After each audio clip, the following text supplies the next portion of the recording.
And we're live. Hello, ladies and gentlemen. I'm Austin Petersen, and welcome to the Freedom Report podcast. Is Hillary Clinton rigging the 2016 election? Republican candidate Donald Trump wrote on Twitter that the election was rigged against him, prompting his supporters to claim that a conspiracy is afoot by the Democrats.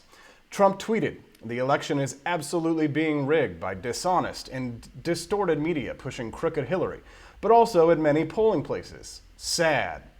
President Barack Obama responded, "It doesn't really show leadership, the kind of leadership and toughness you want in a president," Obama said.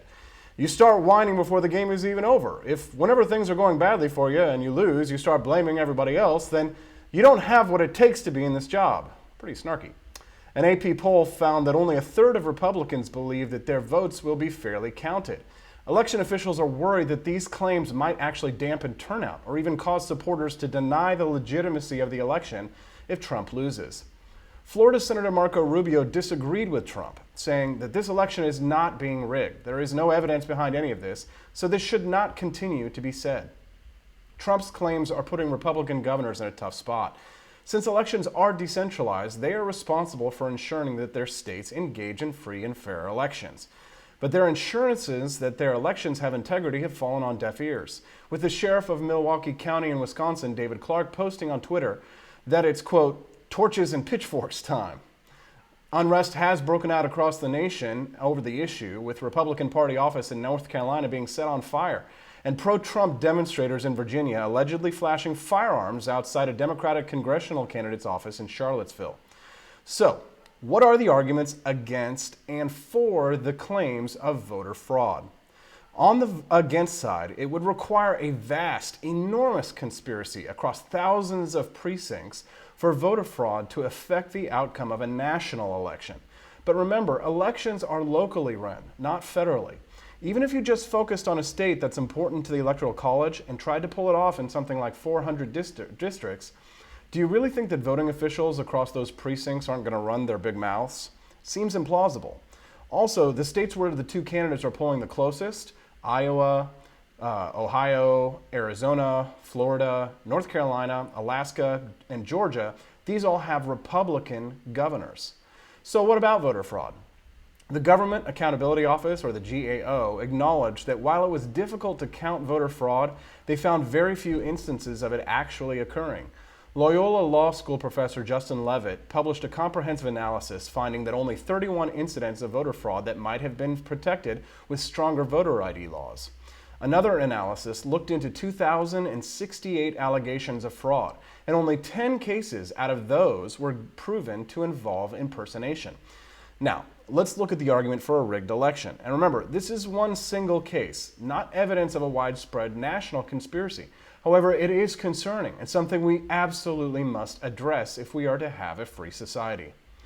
Recently, Veritas Project frontman James O'Keefe began releasing a video series which shows Democratic Party operatives telling us how they commit voter fraud. Scott Favall, deputy political director at People for the American Way, was subsequently fired after O'Keefe's investigation showing him admitting that Democrats have been rigging elections for 50 years. In the video, Favall reveals techniques for getting voters to the polls and to avoid accusations of a conspiracy. Favall admitted that Democrats will avoid using buses in order to get voters to the poll. He describes how they avoid being detected and free of criminal charges. Quote, "Would they charge each individual of voter fraud, or are they going to go after the facilitator for conspiracy, which they could prove? It's one thing if all these people drive in their personal cars. If there's a bus involved, that changes the dynamic." Another tactic of Democratic Party operatives is called bird dogging. It's where Democrats send individuals to Trump campaign events wearing things like a Planned Parenthood shirt in order to incite violence. Of course, Republicans could always fail to take the bait and not start any violence, but that is a separate issue. Breitbart noted that the evidence appears to show a conspiracy on behalf of the Clinton campaign on the part of one Richard Creamer, a convicted felon who is alleged to have planned Democrats' political strategy during the push for Obamacare in 2009. Favall stated in this video that the Clinton campaign and the DNC are involved in the schemes through a chain of contracts, saying, quote, "We are contracted directly with the DNC and the campaign. I am contracted to quote Robert Creamer, but I answer to the head of special events for the DNC and the head of special events and political campaigns." Through Bob, we have certain people who do not get to talk to them at all.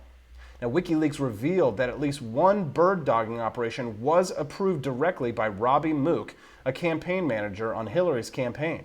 In an email dated July 4th, 2015, Mook approved a plan to, quote, bird dog Donald Trump, meaning specifically to infiltrate volunteers into his campaign events and ask him questions about immigration. But let's talk about the real rigging that is going on in this election. The Commission on Presidential Debates.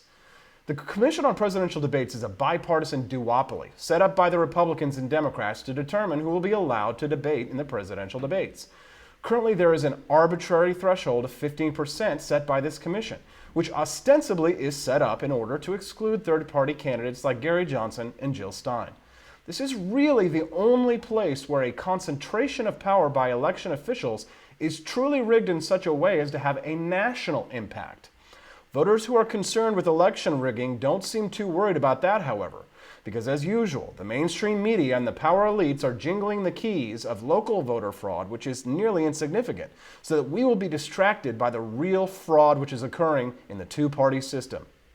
If you're truly concerned about a rigged election, you need look no further than the Commission on Presidential Debates, which is the real tragedy of democracy in the United States. Thank you for watching my live stream. If you're a fan of the Libertarian Republic, please subscribe. For only $5 a month, you can get all of our articles ad-free and all of our Liberty listicles on one page. Help support libertarian journalism like what you're watching right now, and let's expose the fraud that's going on in our country. Thank you, and have a fantastic day.